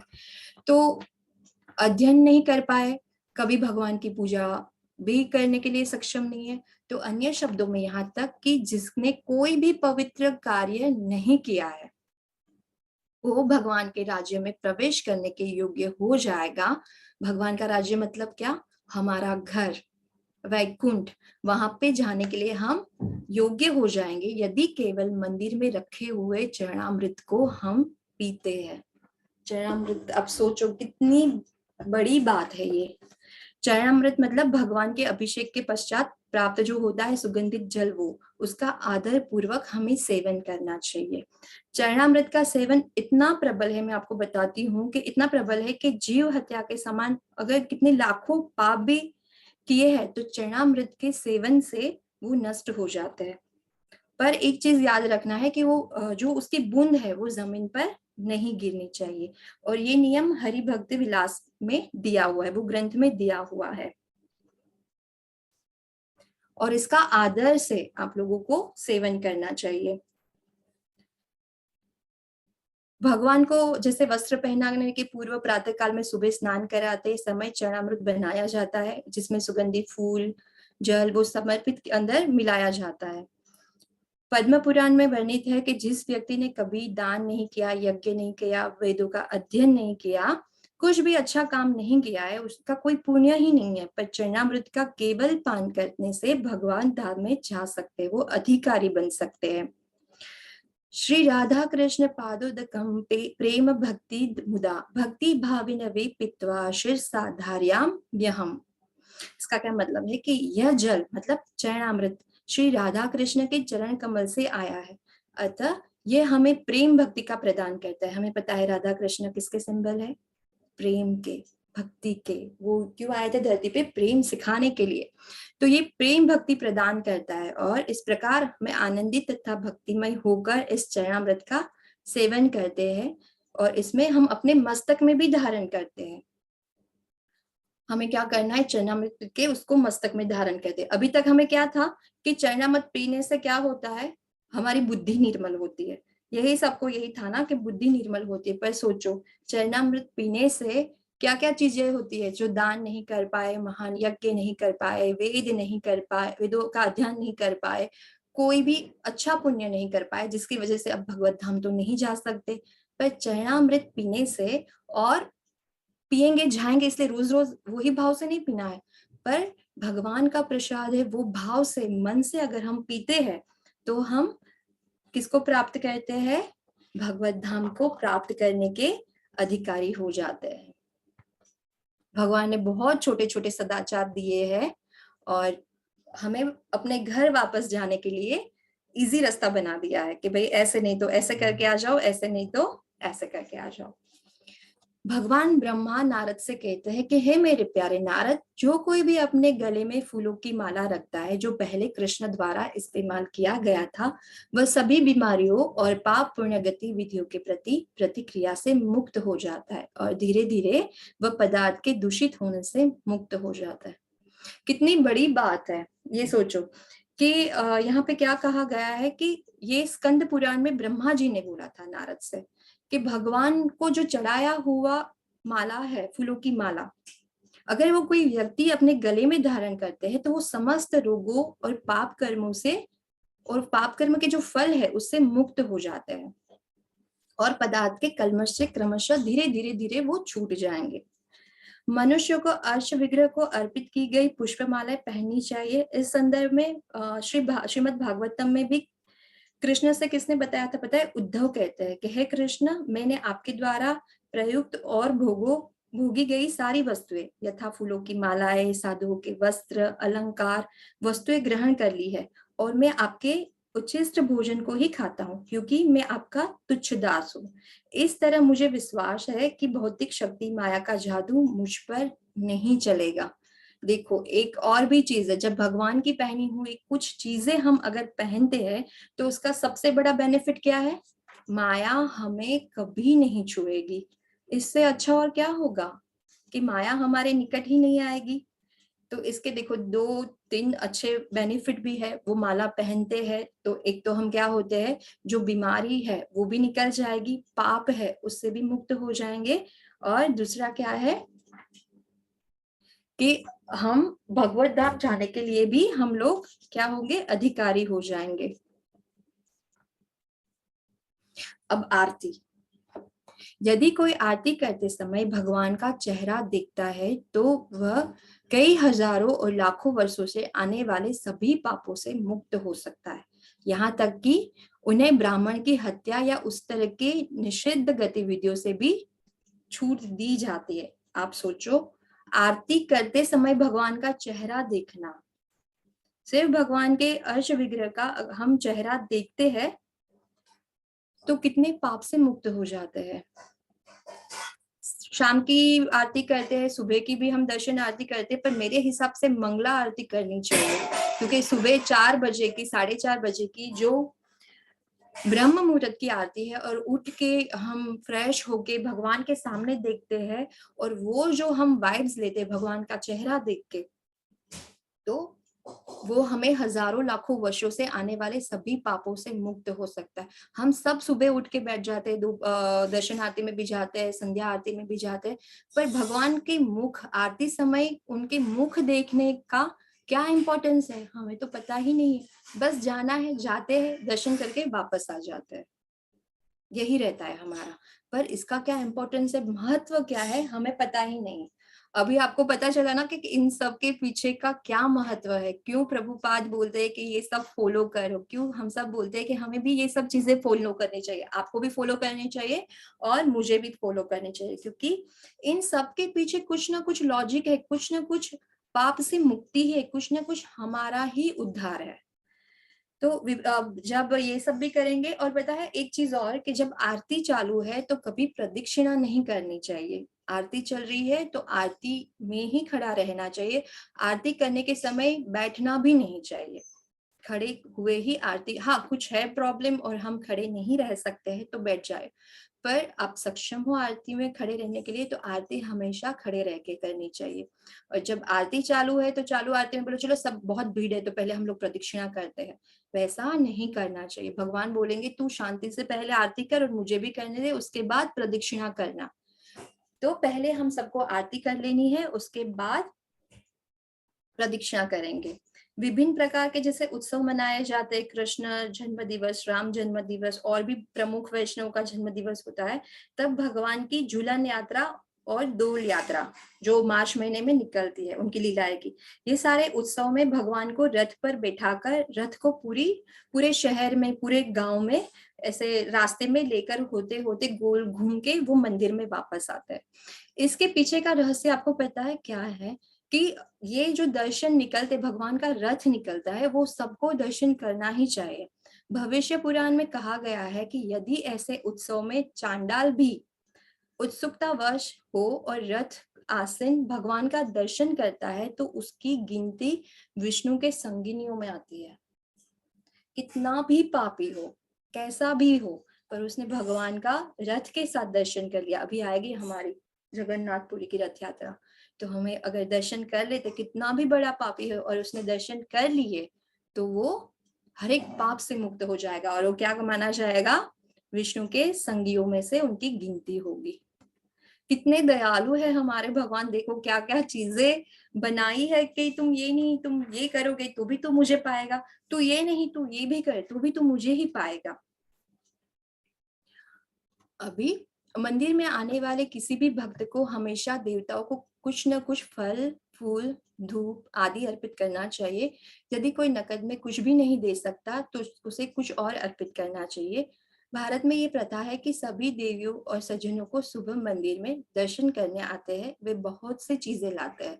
चावल का एक निवाला या आटे का एक निवाला भी चढ़ाया जा सकता है। एक फूल, थोड़े फल, थोड़े पानी, जो भी संभव हो वो चढ़ाना चाहिए। हम किसी को मिलने जाते हैं या कभी कोई हमारा बहुत करीबी हमें मिलने आता है तो क्या लाता है, स्वीट बॉक्स लेके आता है ना, और हम कभी उसके घर पे जाते हैं, कुछ स्वीट ले जाते हैं, चॉकलेट्स ले जाते हैं, कुछ नाश्ता वाश्ता लेके जाते, खाली हाथ तो जाते नहीं। तो हम कहाँ जा रहे हैं? अपने पिता के घर, परम पिता के घर जा रहे हैं। तो जब हम अपने पिता से मिलने जा रहे हैं तो हम खाली हाथ कैसे जाएंगे? हमारे पास जो भी है वो हमें कृष्ण ने दिया हुआ है, अगर उसमें से निकाल के थोड़ी सी चीज हमें कृष्ण को देनी ही चाहिए। भगवान कोई हमारे फल फ्रूट उसके भूखे नहीं है कि वो हम देंगे तो ही खाएंगे, ऐसा नहीं है। पर ये एक शिष्टाचार है कि तेरा तुझको अर्पण क्या लागे मेरा, तूने मुझे दिया था ना, मेरे हिस्से से थोड़ा सा 0.001% में तुम्हें दे रहा हूँ, मैं तुम्हें दे रही हूँ, ये भाव के साथ। मैं अकेले नहीं खा सकती हूँ ना, मेरे साथ आप भी खाओ, हम दोनों साथ में खाएंगे, ये भाव होना चाहिए। तो हमें संभव है तो कुछ भी, थोड़ा कुछ भी ले जाइए। नृत्य, नृत्य क्या है? नृत्य के हम सबको पता है कि इस्कॉन में जब आरती होती है, सत्संग होता है, कीर्तन होता है, तो सब लोग ऐसे हाथ ऊपर करके नृत्य करते हैं। तो नृत्य के संबंध में आपके जो प्रश्न है कि पंच तत्व की तरह हाथ उठाकर उत्साहपूर्वक नृत्य करना चाहिए। आप हाथ उठाकर भी उत्साह से नृत्य कर सकते हैं। भगवान चैतन्य के सभी अनुयायी हाथ उठाकर नृत्य करते हैं। हम देखते हैं सुबह मंगला आरती में भी, सुबह भी 4:30 बजे भी लोग ऐसे नृत्य करते हैं, एकदम भाव विभोर होकर नृत्य करते हैं। पहले जैसे स्टार्टिंग में आते तो थोड़ा शर्म आता है कि अरे कैसे करेंगे, कैसे करेंगे, ऐसा नहीं है। मीराबाई देख लो, जब हम कृष्ण के रंग में रंग जाते हैं, हम राधा कृष्ण के रंग में रंग जाते हैं, हम जो वो भाव में आ जाएंगे, फिर हमारे आजू बाजू क्या है हमें नहीं पता चलेगा। हमें तो सिर्फ आंख बंद करेंगे तो क्या दिखेंगे? सिर्फ और सिर्फ कृष्ण दिखेंगे। श्री रूप गोस्वामी कहते हैं कि प्रत्येक व्यक्ति को विग्रह के समक्ष नृत्य करना चाहिए। जैसे देखो ये सब लोग नृत्य कर रहे हैं ना, हाथ ऊपर करके हरे कृष्ण का मंत्र जप कर रहे, भजन कर रहे, कीर्तन कर रहे, और ये नृत्य आनंददायक और उत्साही होना चाहिए, दूसरे को कष्ट पहुंचाने वाला नहीं होना चाहिए। ये देखो यहाँ पे कोई किसी को गिरा रहा है, कोई धक्का दे रहा है, क्या क्या कुछ कुछ हो रहा है। हमें कभी किसी को हानि पहुंचाने के लिए नृत्य नहीं करना चाहिए। नृत्य करना मतलब क्या होता है पता है? जब भगवान के साथ भगवानमय हो जाते हैं, मतलब कृष्ण कृष्ण कृष्ण, वहां पे ऐसे धुन मच रही है, वहां पे ऐसे किरताल बज रहे हैं, ढोल की मृदंग बज रहे हैं, और हम एकदम आंख बंद करके कृष्ण भावना में भावित होके हम जब झूम रहे हैं, तो तब क्या होता है? तब एक अलग आनंद ही आता है ना, एकदम उसको बोलते हैं परमानंद। और बहुत टाइम तक वो आनंद हमारे साथ रहता है, वो आत्मा का आनंद है, हमारे मन का आनंद है। तो जब हम ये नृत्य करें तो किसी को हानि ना पहुंचे वैसा करना है, कि किसी को धक्का ना लगे, कोई नीचे ना गिर जाए, वैसे करना है। अब यहाँ पे देखते हैं कि परिप्रश्न, वक्ता और विषय वस्तु के लिए बहुत सम्मान के साथ प्रश्न प्रस्तुत करने चाहिए। अगर किसी को कोई क्वेश्चन है, प्रश्न है, कोई टॉपिक पे डिस्कशन चल रहा है, तो हमें क्या करना है? ये कौन है? सुत जी, जो शौनक का दिक ऋषि से प्रश्न पूछ रहे हैं, तो एकदम विनम्रता के साथ 2 हाथ जोड़ के हमें प्रश्न पूछना चाहिए। ये एक शिष्टाचार में आता है। अगर आप उसकी ताकत की जांच करने के लिए सवाल करेंगे तो केवल लड़ने की भावना पैदा करेंगे। श्री प्रभुपाद ने व्याख्यान 14 सितंबर 1969 में लंदन में कहा था। ये बहुत जगहों पे हम देखते हैं कि सामने वाले के पास कितना नॉलेज है, बड़ा यहाँ पे क्लास दे रहे हैं, बड़े से बड़ी बात कर रहे हैं। अब मैं ना देखता हूँ या देखती हूँ कि इसके पास और कितना नॉलेज है। मैंने पहले ही कहा था आगे स्टार्टिंग में कि हमें किसी के दोष या किसी के पूर्ण होने के लिए हमें उसको सर्टिफिकेट नहीं देना है, क्योंकि हम ही पूर्ण नहीं है, हम ही दोष से भरे हुए हैं। तो यहाँ पे यही कहते हैं कि अगर आपके कोई टीचर है, आपके गुरु है, और आप उससे कुछ सीख रहे हो, तो उसकी ताकत क्या है, उसके ज्ञान की क्या ताकत है, उसकी जांच करने के लिए सवाल नहीं पैदा करेंगे। ये भाव के साथ तो कभी नहीं करना चाहिए। इससे क्या होगा? लड़ने की भावना पैदा होती है। हम हमारे अंदर ही तमस है, हमारे अंदर ही बुराई है, तो वो भाव कभी नहीं होने चाहिए। इतनी सारी अन्य विषय वस्तु लाएंगे तो कोई अंत नहीं होगा। जो टॉपिक चल रहा है वो टॉपिक के अगर कोई क्वेश्चन है तो हाँ उसके ऊपर डिस्कस करें तो और जानकारी मिल सकती है, पर जो कोई टॉपिक ही नहीं है और दूसरे तीसरे टॉपिक के साथ बात करेंगे तो क्या होगा, और 2-3 घंटा निकल जाएगा। तो प्रभुपाद क्या कहते हैं कि जो टॉपिक चल रहा है, जो विषय वस्तु है, उस पे ही बात करनी है, उसके ऊपर ही करना पड़ेगा। तो ये सारे क्या है, शिष्टाचार है। अब क्या है ये कि एक साधु व्यक्ति द्वारा दूसरे संत व्यक्ति से भगवान के सर्वोच्च व्यक्तित्व के बारे में या जीवन के अंतिम लक्ष्य के बारे में पूछे गए प्रश्न सब कुछ आध्यात्मिक रूप से लाभान्वित करते हैं। जब एक साधु, एक संत है, वो दूसरे संत से कुछ प्रश्नोत्तरी करते हैं या वो जीवन के बारे में पूछते हैं, उनके अंतिम लक्ष्य के बारे में पूछते हैं, आध्यात्मिक चर्चा करते, लड़ाइयाँ नहीं, चर्चा करते हैं, उनसे, उनकी चर्चा से हम सबको भी क्या होता है, लाभान्वित होते, उनकी चर्चा से हमें भी ज्ञान प्राप्त होता है। जो कोई भी इस तरह की चर्चा का लाभ उठाता है उसे इस जीवन में और अगले जीवन में भी इसका लाभ मिलता है। इसलिए तो मैं बिल्कुल बोलती हूँ कि जब हम क्लास, यूट्यूब तो सब लोग देखते हैं, हर जगह देखते हैं, पर जब हम क्लास में आते हैं तो क्लास में कौन होते हैं, भक्तों का संग होता है, और जहाँ भक्तों का संग होगा वहां पे चर्चा होगी, वो अच्छे से अच्छी चर्चा होगी, और इसका लाभ किसको मिलेगा, हम सबको मिलेगा। तो ये चर्चा अच्छी होनी चाहिए। एक संत दूसरे संत से जो भी चर्चा विचारणा करता है, जो भी आध्यात्मिक चर्चा करता है, उनसे हम सब लाभान्वित होते हैं, और इस तरह चर्चा का लाभ हम उठा के ये जीवन और अगले जीवन में भी उसका लाभ ले सकते हैं। ये क्या है, आतिथ्य सत्कार।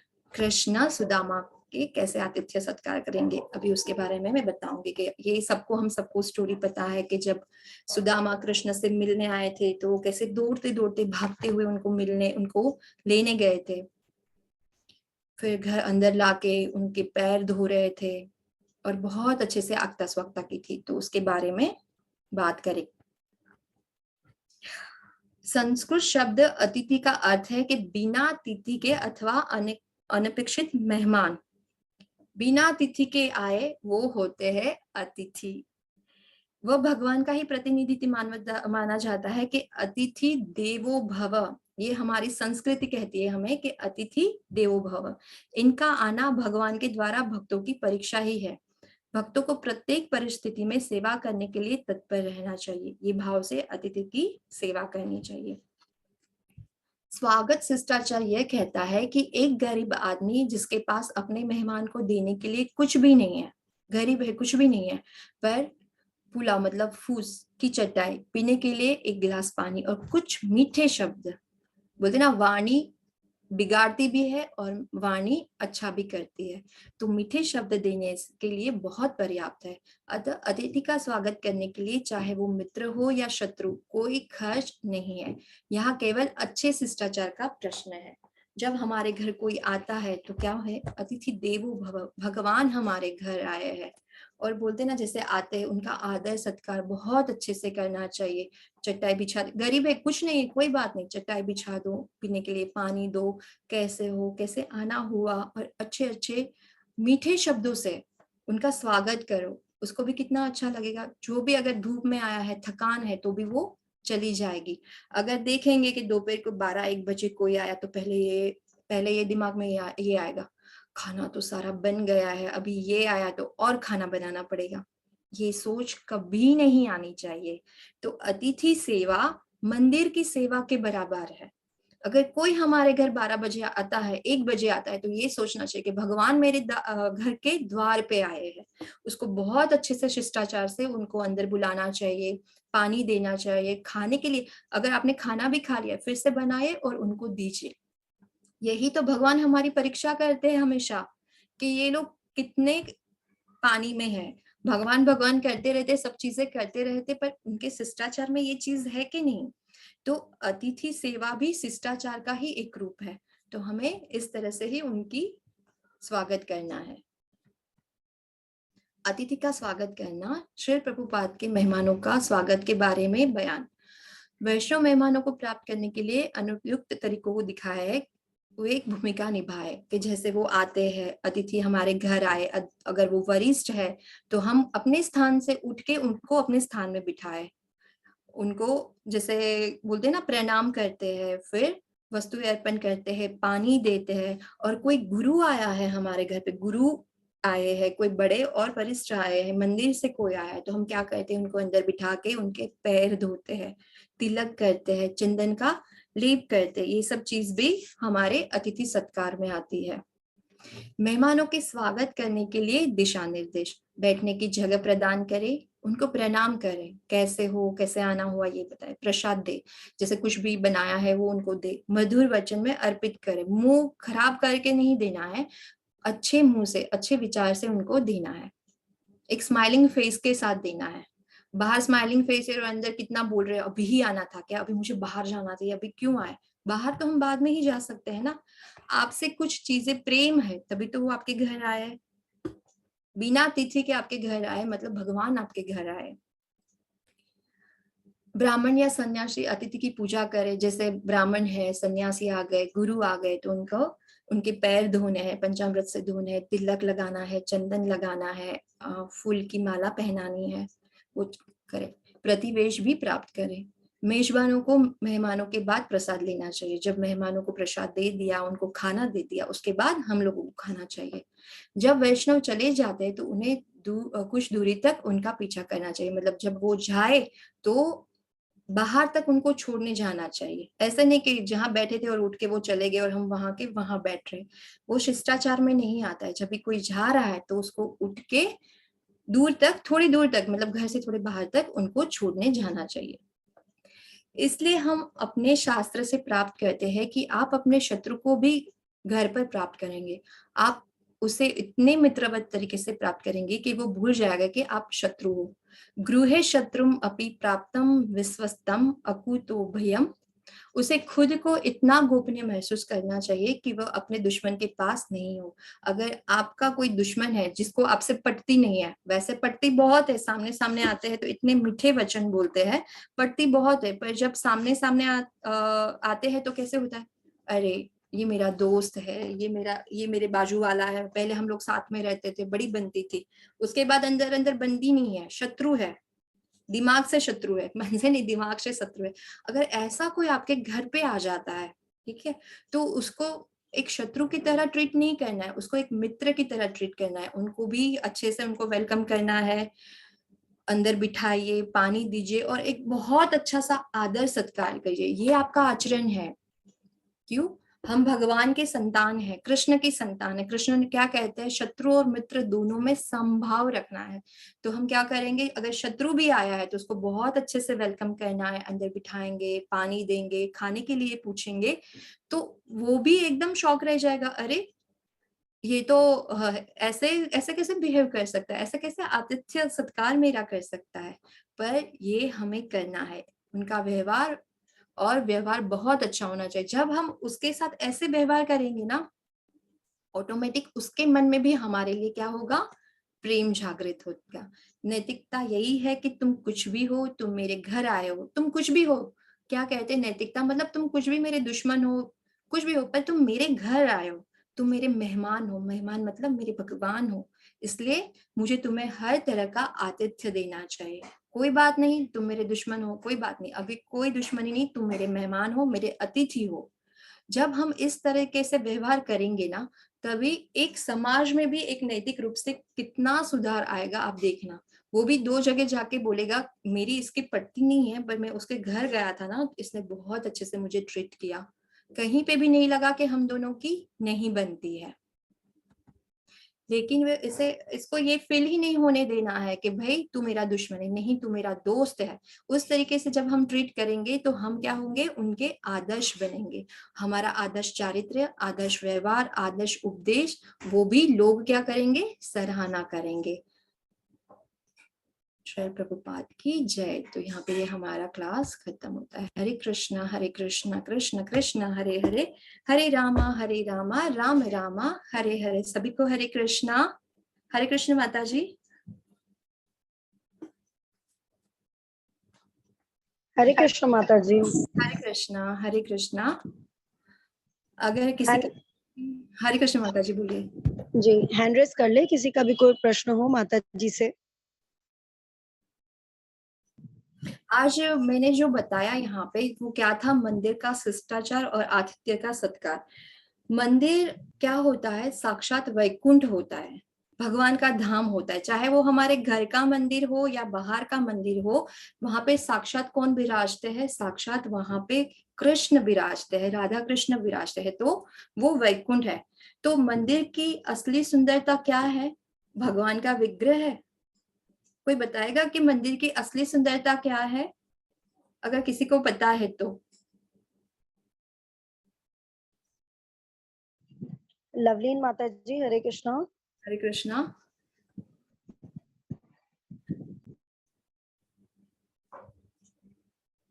माता जी शायद वो अनम्यूट नहीं हो रहे।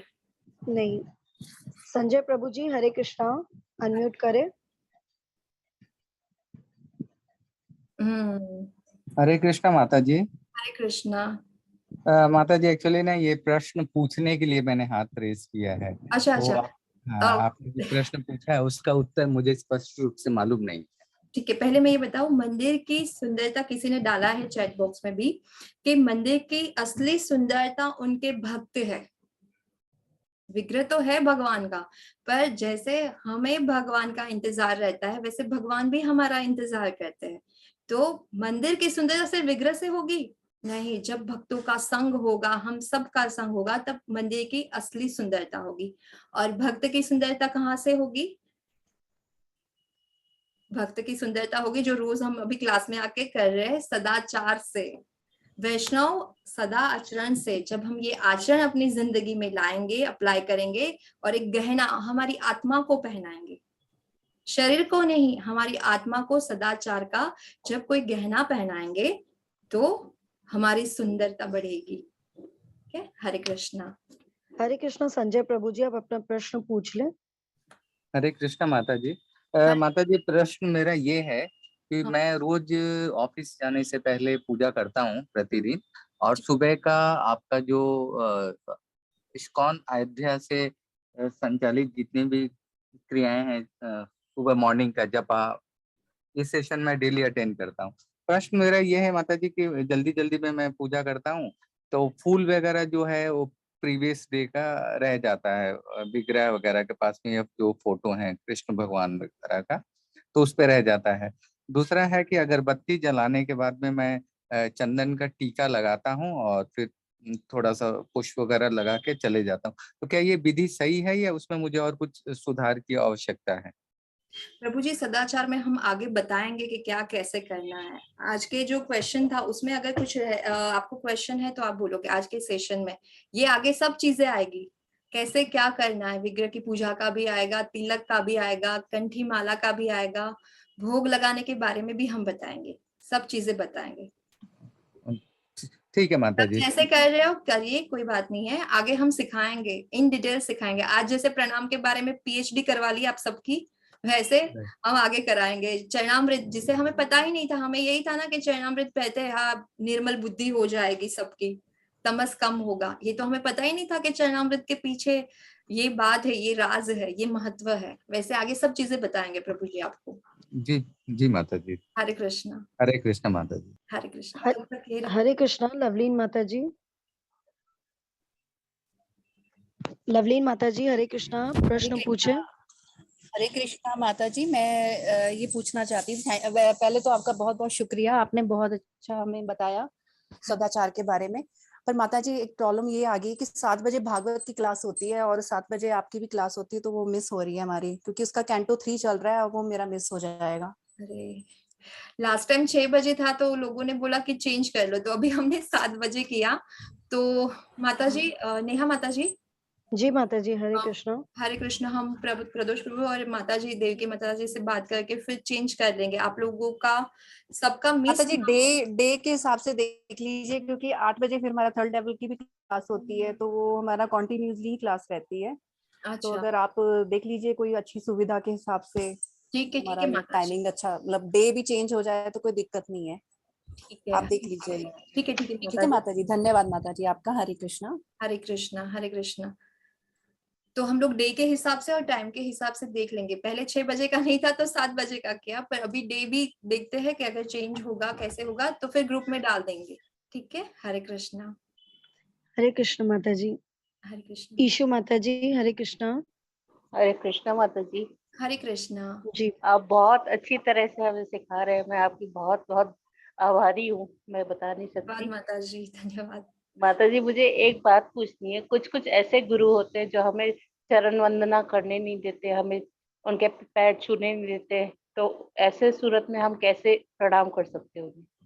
उनको दूर से प्रणाम कर सकते। उनके पीछे का मैं बताती हूँ कि वो ब्रह्मचारी होते हैं, तो उनके पैर हम नहीं छू सकते। अच्छा। नहीं छू सकता। हाँ, तो उनको दूर से ही वो भी अपराध में आएंगे और हम भी अपराध में आएंगे ना माता जी। तो अच्छा हमें दूर से ही उनको प्रणाम कर लेना है। उसका जी। बुरा भी नहीं लगाना है अगर आपको चरण नहीं छूने दिए, चरण वंदना नहीं करने दी, क्योंकि वो अपराध में आ जाएंगे हमारी वजह से। तो हमें मैम ये माता जी ये ऐसा हुआ था, हमारी कॉलोनी में भागवत हुआ था, तो जी। वहाँ जो आए थे हम्म। वहाँ के पीठ के, उन्होंने हमारे चरण छूने नहीं दिए, तभी थोड़ा सा ऐसा लग रहा था कि ऐसा क्यों।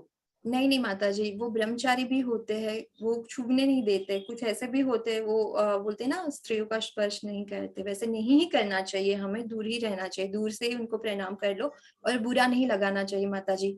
दूर से करो या पास से करो, हमारा जी भाव माता जी। सही है ना, ये इम्पोर्टेंट है। जी माता जी, हरे कृष्ण। हरे कृष्णा हरे कृष्णा। हरे कृष्णा अशोक प्रभु जी, अनम्यूट करें प्रभु जी। हरे हरे कृष्ण माता जी।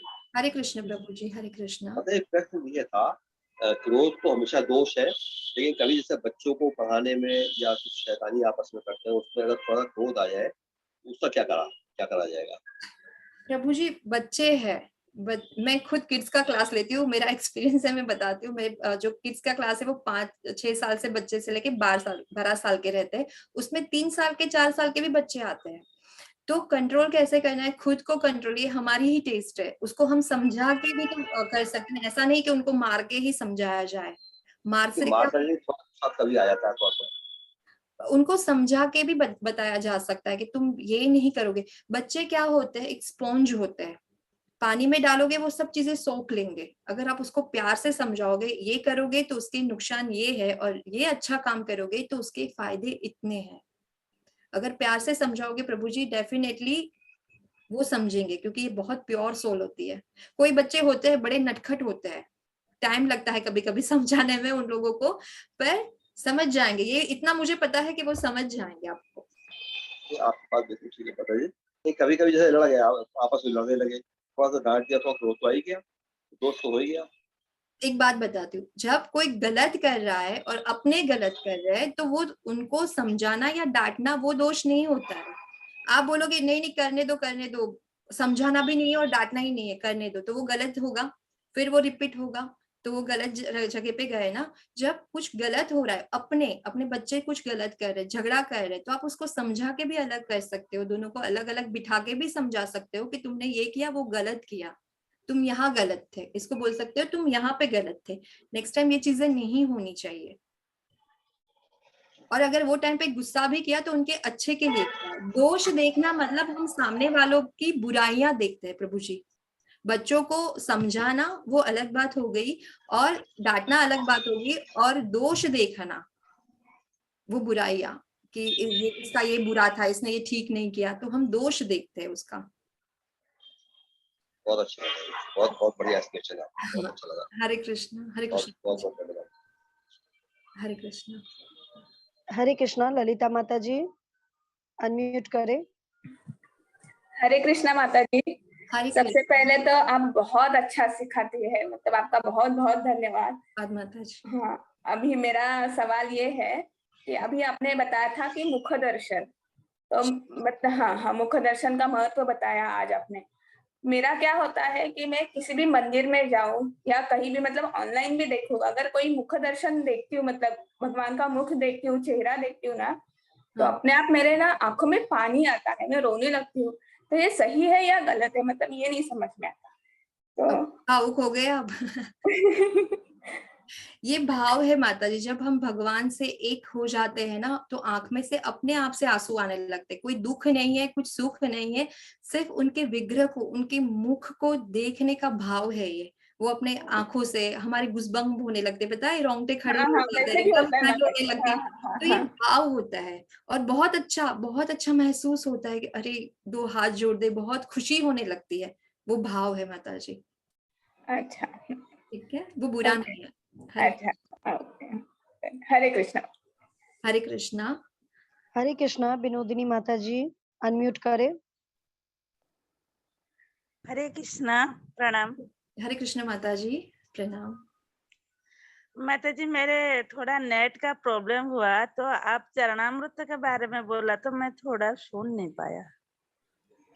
चरणामृत का ये था कि अगर हमने कोई दान नहीं किया, हमने कोई यज्ञ नहीं किया, हमने कोई वेद पुराण नहीं पढ़े, हमने कोई भगवान का कोई अच्छे से पूजा नहीं की, ठीक है, इन शॉर्ट हमने कोई पुण्य कर्म नहीं किया, पर जब हम चरणामृत पीते हैं और अपने मस्तक में ऐसे लगाते हैं तो हमारे एक तो पाप नष्ट हो जाते हैं, दूसरा भगवत धाम जाने के हम अधिकारी हो जाते हैं।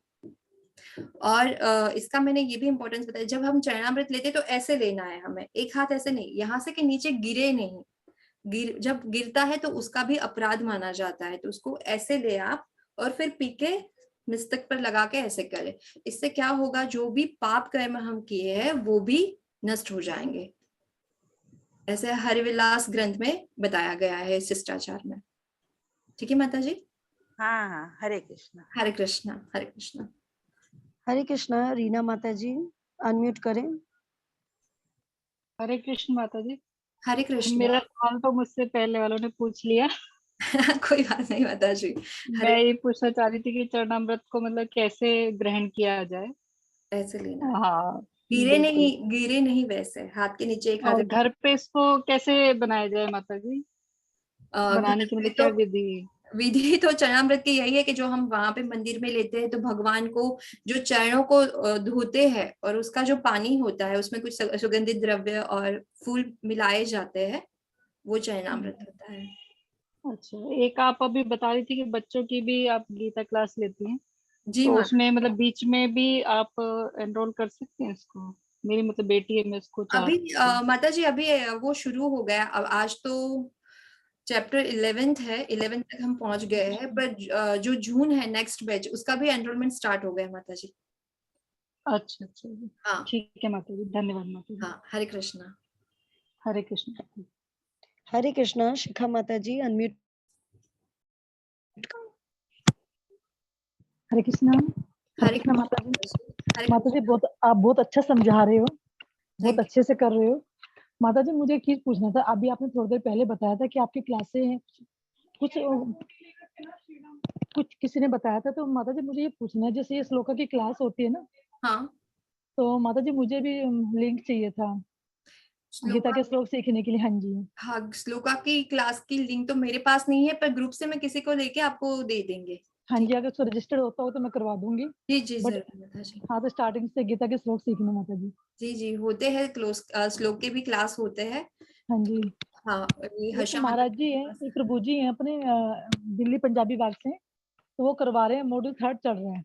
सेकंड तो मैंने किया था, जी तो उसके 10 श्लोक किए थे, उसके बाद भागवतम के श्लोक थे, तो वो कुछ कर नहीं पाई किसी कारणवश, तो मुझे और श्लोक सीखने हैं। नहीं चलते हैं माता जी, हमारे यहाँ भी चलते हैं, वो लिंक हाँ भी है। मैं ये हर्षा माता जी, नेहा माता जी, हरे नेहा माता जी हरे पता है कृष्णा आपको? शिखा माता जी, आप हाँ मुझे जी। पर्सनल में मैसेज करें, मैं आपको दे दूंगी। हाँ माता जी, आपका नेम? नेहा शाह। आप ओके ग्रुप माता में जी। हो, ग्रुप जी में है ग्रुप में एडमिन है माता जी। मैं। जी हाँ, एक्चुअली माता जी मैं ग्रुप में नहीं हूँ, मैं व्हाट्सएप ग्रुप पे नहीं हूँ, मुझे अच्छा, पता। हाँ माता तो जी, आप कैसे? अपना नंबर चैट में शेयर करें। ओके। यस। पर्सनल में जी कर दीजिए, नेहा माता जी को पर्सनल में कर दीजिए चैट बॉक्स में, तो फिर आपको ठीक वो है। भेज देंगे। ठीक है माता जी, Hare okay, Krishna. Hare Krishna. Thank you Hare माता जी। कृष्णा। जी हरे कृष्णा राजेश प्रभु जी, अनम्यूट करें। हरे कृष्ण माता जी। हरे कृष्ण प्रभु जी। प्रभु जी बहुत साउंड आ रही है आपकी। हरे कृष्णा अंकुर प्रभु जी, अनम्यूट करें।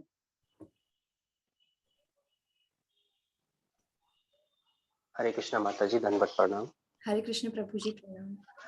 माता जी, मेरा क्वेश्चन ये है कि जैसे आपने बोला कि हमको किसी के अंदर दोष नहीं देखना है, राइट? जी प्रभु जी। एक तो होता है माता जी, हम लोग जज करते हैं, किसी को भी मिलते हैं, देखते हैं, तो वो जजमेंट करते हैं, क्रिटिक्स निकालते हैं कि मतलब चलता ही है मन में। एक होता है दोष ढूंढना, जैसे कि टीचर्स होते हैं और उनको बहुत बारीकी से बच्चे की पकड़ना पड़ता है कि वो कहाँ गलत हो रहा है। कि मैं एक्चुअली मैं म्यूजिक टीचर भी हूँ, तो मुझे जी। बार-बार उनको ठीक भी कराना पड़ता है, दोष निकालना पड़ता है। भले मेरे समटाइम्स हम लोग बैंड मेंबर्स हैं, तो उनकी भी कुछ ना कुछ निकालना पड़ता है, तो उनको बुरा भी लगता है कि हमको बहुत जज किया जा रहा है। तो ये करना सही है? क्योंकि अगर नहीं करेंगे तो वो ठीक नहीं होगा। प्रभु जी, जब हम टीचर हैं, हम किसी हुँ, को पढ़ा रहे हैं और कोई गलत कर रहा है, तो हमें उसको उसकी दोष नहीं, वो उसकी मिस्टेक है कि तुम यहाँ गलत कर रहे हो, वो तुम्हारे दोष नहीं है, वहां पे आप गलत कर रहे हो, तुम सही ये नहीं जा रहे हो। जब ये राग लगाओगे तो आप सही जाओगे, तो आप राइट, उसको सही दिशा दिखा रहे हो, क्योंकि आप उसको परफेक्ट कर रहे हो। ओके, परफेक्ट करनी चीजें अलग होती है।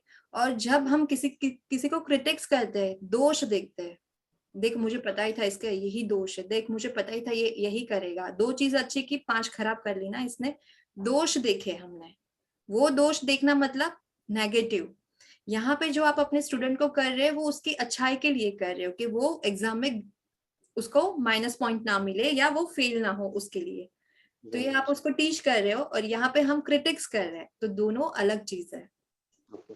मतलब किसी को भी क्रिटिसाइज़ नहीं करना है और क्रिटिसाइज अ, नहीं करना। गलतियों को अनदेखा भी कर सकते हैं कि मतलब नहीं देखना है उनके दोषों को। हाँ, क्योंकि मैंने एक ही बताया था ना लास्ट टाइम, मैंने एक बहुत अच्छा एग्जांपल दिया था कि हम बैंक में जाते हैं पैसा डिपॉजिट अपना कर। अकाउंट देखना है, हाँ, यस। हमें सिर्फ अपना अकाउंट, कोई कुछ भी करे, अगर देखना हो तो उसकी अच्छाइयां देखें।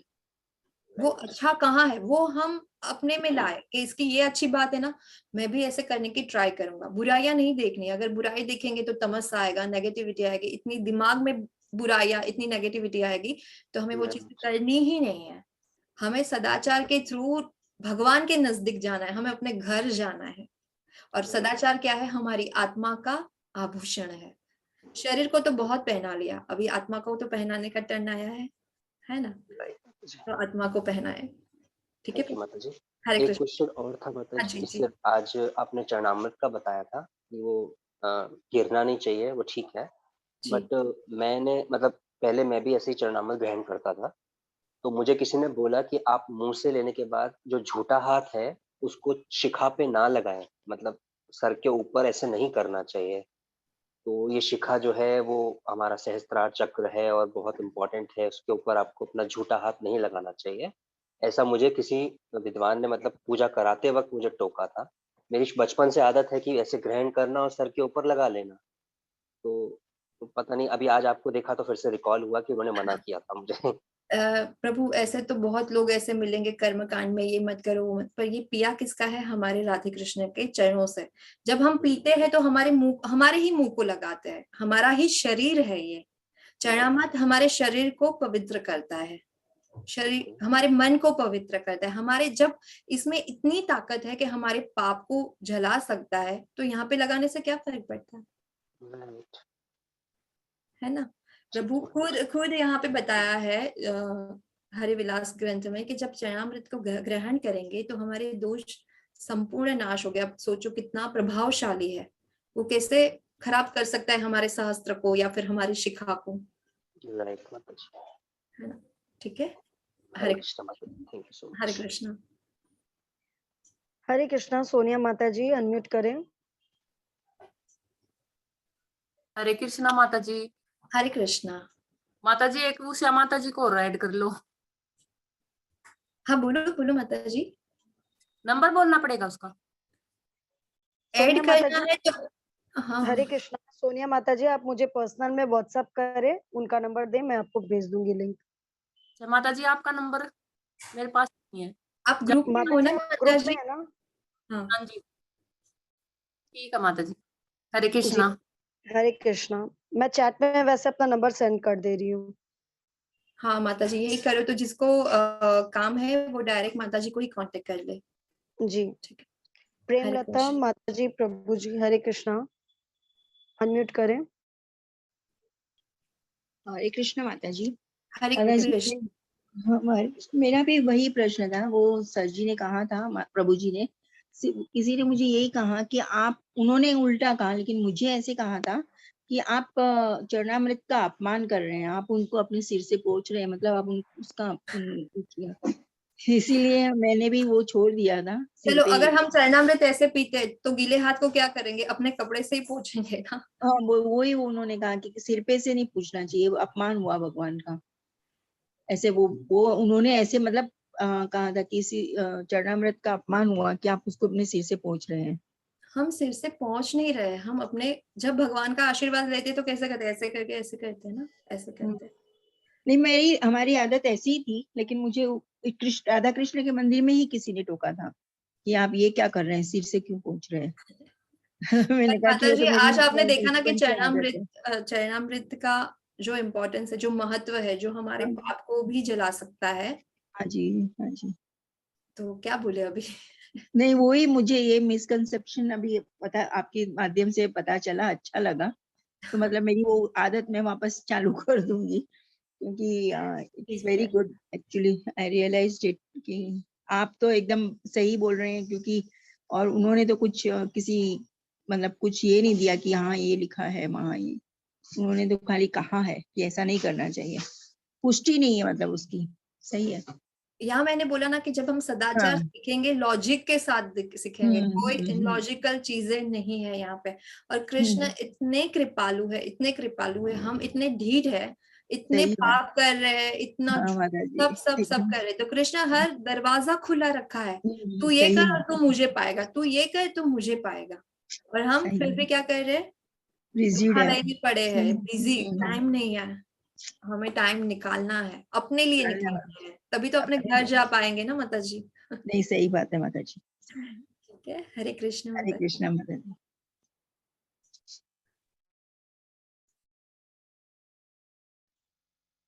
हरे कृष्णा। हिना माता जी अनम्यूट करें।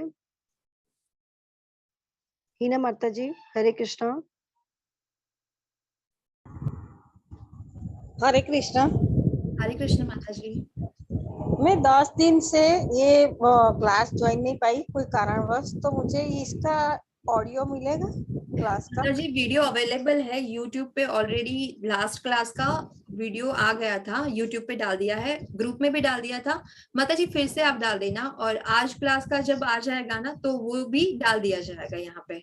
जी माता जी। आप ग्रुप में हो ना माता जी? हाँ, ग्रुप में हूँ मैं। हाँ, ग्रुप में ऑलरेडी एक बार डाल दिया है, फिर से डाल देंगे। और आज का जब भी आ जाएगा तो अपलोड होने के बाद इसका भी लिंक हम लोग ग्रुप में डाल देंगे। जी जी। और समय का भी हम देखेंगे, क्योंकि बहुत लोगों का मुझे व्हाट्सएप पे भी मैसेज आया है कि भागवतम की क्लास है इसलिए ये क्लास मिस हो रही है, और ये क्लास मिस नहीं करनी है। तो अभी दिन देखते हैं कि क्या अभी आगे ये लोग डिसाइड करते हैं, तो वो ग्रुप में डाल देंगे। और क्रोध को संयम कैसे करें? गुस्सा बार छोटी छोटी बातों में अगर गुस्सा आ जाए तो संयम कैसे करें? माता जी एक चीज बताओ कि जब हम गुस्सा करते हैं तो हमारा लाभ होता है या नुकसान? क्या होता है? नुकसान ही होता है, अपना भी होता है, सामने वाले का भी होता है। कटु वचन बोल दिए, अपराध कर लिया। हम भगवत गीता भी पढ़ते हैं, अभी सदाचार में भी आए, और हम क्या कर रहे हैं? गुस्सा कर रहे हैं। हम परेशान हो रहे, सामने वाले को कटु वचन बोल के, और पाप, वो दुखी, सामने वाले को भी दुखी कर लिया।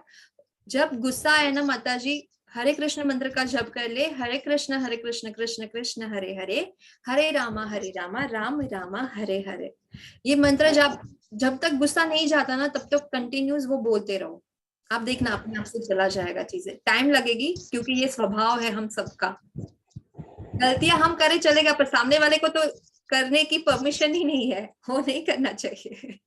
ये स्वभाव है हम सबका। तो पहले हमें यही करना है कि जब भी गुस्सा आए, हरे कृष्ण मंत्र जप कर लीजिए, थोड़े पॉजिटिव हो जाएंगे। और एक बार कंट्रोल करना सीख लिया ना माता जी, फिर इजी हो जाएगा। हाँ, वही करना है, क्योंकि छोटी बातों में अगर गुस्सा, इतना भगवत गीता में इन्वॉल्व होने के बावजूद भी इतना जल्दी गुस्सा आ जाता है, वो गलत बात है। गलत है। और माता जी जब हमें पता है कि गुस्से से हमारे ही कर्म खराब हो रहे, जो भी पूरे दिन किया है वो पूरा जल गया है, तो हम अपने ही दुश्मन हुए, दूसरे के तो बाद में होंगे, हम अपने खुद के ही दुश्मन हो गए और कुछ नहीं है। जी जी जी। नहीं तो जब भी आए हरे कृष्ण मंत्र जप कर ले, ठीक है, हरे कृष्ण। जी जी। और मुझे ये पूछना, ये सब ऑडियो सद्भावना और ये सब मुझे मिल जाएगा ना? वो आप ग्रुप में हो ना माता जी, तो लिंक डाल दिया जाएगा। और माता जी आज फिर से नेहा माता जी एक बार फिर से डाल देना आज का। अरे माता जी मैं डाल देती हूँ। हाँ, क्योंकि आज बहुत क्लास का वीडियो में लिंक डाल देती हूँ। हाँ, और इसका आज के क्लास का जब भी आएगा वो भी हम लोग ग्रुप में डाल देंगे। जी माता जी, हरे कृष्णा। हरे कृष्णा। बहुत बहुत धन्यवाद माता जी आपका, आपने सच में बहुत अच्छे से एक्सप्लेन किया और हमें बहुत अच्छे से समझ में आया। और हम तो खुद को मतलब जो बोलते हैं ना, ये बहुत छोटी छोटी बातें थी जो हम लोगों के लिए बहुत ज्यादा इम्पोर्टेंट है। बस बोलते हैं ना, छोटा सा चेंज ही हमारे अंदर बहुत बड़ा सुधार लाता है। तो बस यही छोटी छोटी बातें आज सुन करके जान करके बहुत अच्छा लगा माता जी। वही देखो, प्रणाम रोज करते हैं, ऐसे कर लेते हैं, सो जाते हैं, पता नहीं क्या क्या कर लेते हैं हम लोग, पर उसके अपराध नहीं पता है और उसका महत्व नहीं पता है। आपको पता था कि हम जैसे दंडवत कर लेंगे या पंचांग प्रणाम कर लेंगे या हाथ भी जोड़ लेंगे तो भगवान हमारे सारे पाप हर लेते हैं। हम तो इतने अबूझ है कि हमें ये भी नहीं पता है कि हम प्रणाम कर रहे हैं तो भगवान ये भी हर रहे हैं। हम कितने अज्ञानी हैं। जब चरणामृत पीते हैं तो फिर सिर्फ पीते हैं, हाँ ये भगवान का प्रसाद है, पी लो, बुद्धि निर्मल हो जाएगी, पर इसके पीछे का महत्व ही नहीं पता है। और माता जी हर जो क्लास होगी उसमें कुछ नया मोती लेके आएंगे और वो मोती फिर आप अपनी जिंदगी में भी अपने माला में पिरो लेना, ठीक है? जी माता जी। और बहुत टाइम में होता है ना कि हम लोग अपराध भी करते हैं। जैसे मैं फर्स्ट टाइम मायापुर जब गई थी तो जनरली मैंने देखा कि सबको ही दंडवत प्रणाम कर रहे थे।